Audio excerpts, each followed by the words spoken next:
Welcome to Today in Prophecy Daily News in 15 minutes or less. Well, let's get going. We have news coming from all over the world.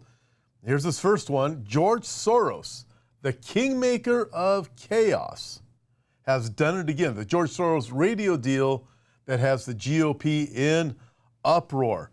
Folks, I remember reporting on this before I even went over to Israel. George Soros going to acquire a ridiculous number of radio stations before the elections here in the U.S. Let's go back to 2017. I remember doing a breaking news segment. 2017, Trump was president. George Soros vowed to pour $5 billion into the United States to create lawlessness. Let me tell you, he's been doing it. I remember early on thinking, where's the money? It's not really being poured in. Don't really see it yet. And we have watched it. That's 2017. What is it? 7 years later, we've watched all of this unfold. Black Lives Matter, right on down the list of all the different riots and chaos that we've had. Radio stations, the control of mass media, people being manipulated and bought out at universities across the United States of America. Here he is, a Jew, funding pro-Palestinian chants taking place at college campuses, this kind of thing. Listen, this guy's an evil man. I have a friend, I won't mention his name, who was doing a business deal with George Soros' son. This is several years ago. This is back about the 2017, 2018 time. He was golfing with them. And he simply said, hey, doesn't your dad see what destruction he is doing with all of the things that he is funding? And he says, absolutely. He says, well, why does he do it? He says, because the worse everything he gets, he goes, the more power and the more money my dad has. He goes, doesn't he know it's wrong? Yeah, he totally knows it's wrong, the stuff he does. But it's about him. It's about building his kingdom. And when you start looking at this in the understanding of Bible prophecy, it all starts to make sense. Why Jesus said, in the last days, lawlessness will abound. The love of many will grow cold. We have chaos. In the last days, you have two things that seem to oppose each other that develop at the same time.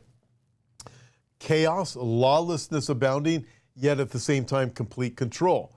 That makes no sense because they oppose each other. It's like oxymorons, right? Jumbo shrimp, chaos, control.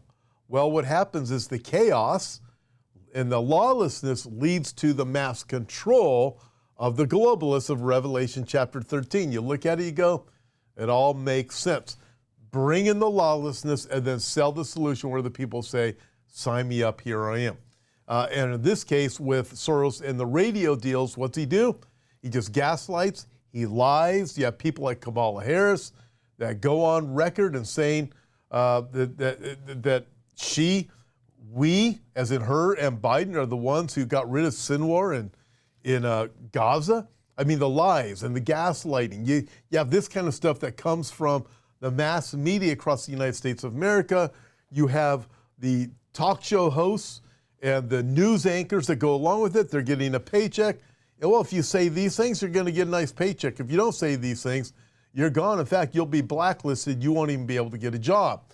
So you find a news anchor that's willing to compromise their soul for this kind of stuff, compromise the soul of America. Remember when Joe Biden said we're fighting for the soul of America? Right, they were fighting on the devil's side. And this is a fight, a spiritual fight for the soul of America. They're fighting for the devil. And we'll press forward in the Lord. But George Soros, and with this, with media, what do? You control the narrative. What do they need to do to control the people? Control the narrative. Let no truth get out there. Don't let their lies be exposed. So that's what's going on. You control the internet, then you control the other forms of media too. George Soros, the kingmaker of chaos. Wow, wow, wow. Let's move on. World Israel news. With eyes on winning war, building third temple, ark replica shown in Jerusalem. Check this out.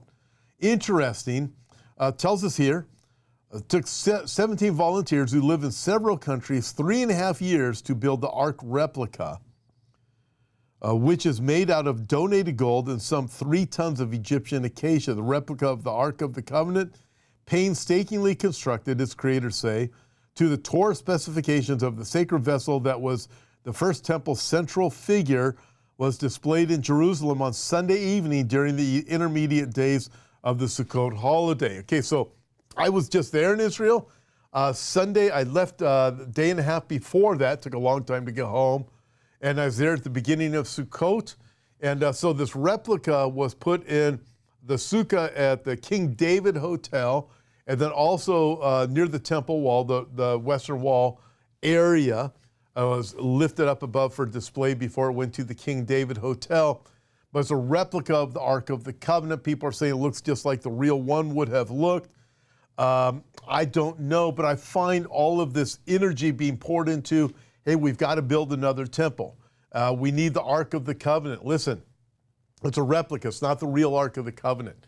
When I was in Israel, I was able to go down to the Melchizedek temple. Folks, it was an absolutely amazing thing.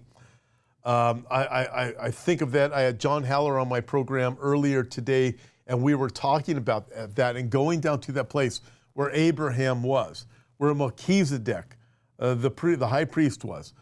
Solomon was anointed there at this Melchizedek temple in the city of David.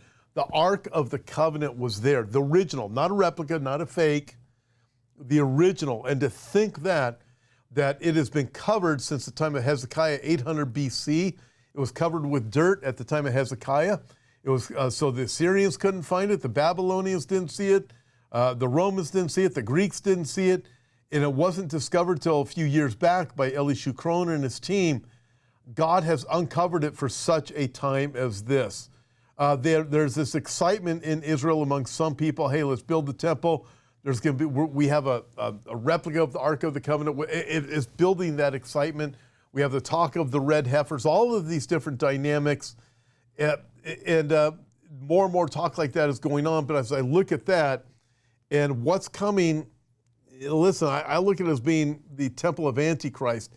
But when I stood there and saw the Melchizedek temple, the original temple, in Jerusalem at the city of David, and thinking God is allowing the world to see this now, being revealed. Absolutely amazing. Folks, we live in amazing days. Why is God uncovering these things? Proving who he is, proving the Bible is true. But also on the other side of this is this excitement, a replica of the Ark of the Covenant and that type of thing. As we look at the world events coming about, things going the way they are, Zechariah chapter 12 tells us that Jerusalem will be the epicenter of things during the last days, and more, the attention is going on Jerusalem. Folks, just truly exciting things are going on. I wish I could tell you all of them. I have a lot more things to release to you over the coming weeks. But let's move on with this, some more news. Kamala Harris, passed over Josh Shapiro, because he's a pro-Israel Jew. There you go. So Ben Shapiro reports on it. Daily Wire co-founder Ben Shapiro says U.S. Veep did not pick the popular governor of crucial swing state Pennsylvania as her running mate because he's a pro-Israel Jew, and that's just unacceptable to her pro-Hamas base. That's so spot on. A pro-Israel Jew, unacceptable, unbelievable. But this is the world that we live in. Soros is Jewish also, right? Harris, no doubt, loves Soros. And if I remember correctly, Harris's husband is also Jewish. So interesting dynamic. Then you have Amos Hochstein, who is Jewish, who is a sellout against the nation of Israel. To me, that's absolutely appalling. I know what the Bible says, but Daniel tells us that in the last days, Daniel chapter 11, you can look it up yourself, that Antichrist is going to win over those people who should be of the covenant. In other words, should be of the covenant, they're Jewish ethnicity, but they're willing to be flattered by Antichrist and go along with the Antichrist's desires and will. And you see this in certain people that, like Amos Hochstein, and others, George Soros, who are Jewish but willing to sell out Israel and the Jews. Daniel chapter 11, again, it gives us that indication that's going to happen in the last days. There are those who are of the covenant, that will stand up against Antichrist. However, there are those who are Jewish that will go along with the flattery of Antichrist, the promises that are going to be made to them. And here's Kamala Harris saying, well, if you're Jewish, you can't be pro-Jew. You can't be pro-Israel and be part of my team. Absolutely awful, but that is Kamala Harris. And what a liar she is, too. Remember, she's the one that said that we defeated Sinwar. We will hunt down every terrorist. No, Kamala Harris, you wouldn't do any such thing. You will actually go after the Jews who are pro-Jewish. That's what you'll actually do. The true colors are out there. You're a liar. And it's amazing the spin that's out there. You certainly all saw it this week or last week at the Kamala Harris rally. I talked about this with James Cadiz. Somebody shouts out, Jesus is Lord. What does she shout out? You're at the wrong rally. We don't want Jesus here. Get Jesus out of here. Guess what, sister? You're going to stand in judgment. Every knee will confess, every mouth will confess, every knee will bow that Jesus Christ is Lord. So say what you want now, but that day is coming, and it's coming rather fast. Let's move on from there. Al Jameer reports Houthis warn U.S. against striking Yemen.